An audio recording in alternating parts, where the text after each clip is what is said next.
Guys আপনারা সবাই জানেন আমাদের গেমের মধ্যে একটা ম্যাচে সর্বোচ্চ 50টা প্লেয়ার থাকে। তো কোনোভাবে কি এই 50টা প্লেয়ারকে মারা সম্ভব? মানে একটা ম্যাচে সব টিমমেট মিলে সর্বোচ্চ 50 কিল করতে হবে। যদিও এর আগের বার এই চ্যালেঞ্জটা কমপ্লিট করতে গিয়ে ব্যর্থ হয়েছি, এই কারণে ভাবলাম আরেকটা বার ট্রাই করি। কথার ফাঁকে ফাঁকে অলরেডি 4টা কিল কমপ্লিট করে চলে আসি বিমা শক্তিতে। এসেই দেখি সামনে দুইটা প্লেয়ার। আমার ভাগ্যটা একটু বেশিই ভালো ছিল, যার ফলে দুইটা কিলই চুরি করতে পারি।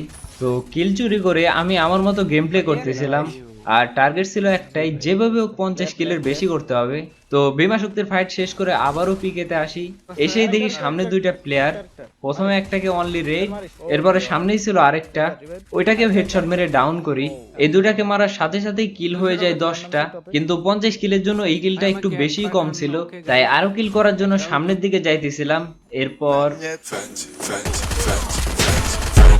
আরে জর্জ আরেকটা নামে ইরা ভাই কই থেকে নামে এগুলা পিসি ভাই লিটারালি প্লেয়ার আসছে আরেকটা আমার এখানে ঠিক আছে আজকে 200 ওয়াচিং এনে দাও তাড়াতাড়ি আমরা আজকে ওপরতে নামতেছে লুট বক্সটা করি 50 কিল হয়ে যাবে এই ম্যাচে। যাই হোক সবগুলা কিল মিলিয়ে শুধুমাত্র পিকে থেকেই প্রায় 15টার উপরে কিল করি। তো পিকের ফাইট শেষ করার পর বিমা শক্তিতে এসে দেখি বেশ কয়েকটা প্লেয়ার, ওইগুলাকে মারার সাথে সাথে আমরা ম্যাচটা জিতে যাই।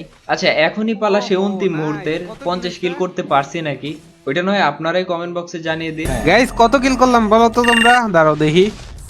ডেঞ্জার আমি ভালো করে জানি ভাই তুই ভিডিও আপলোড দিবি, তা দয়া করি আমার কিলটা কেটে দিস ওই জায়গাতে এডিট করে।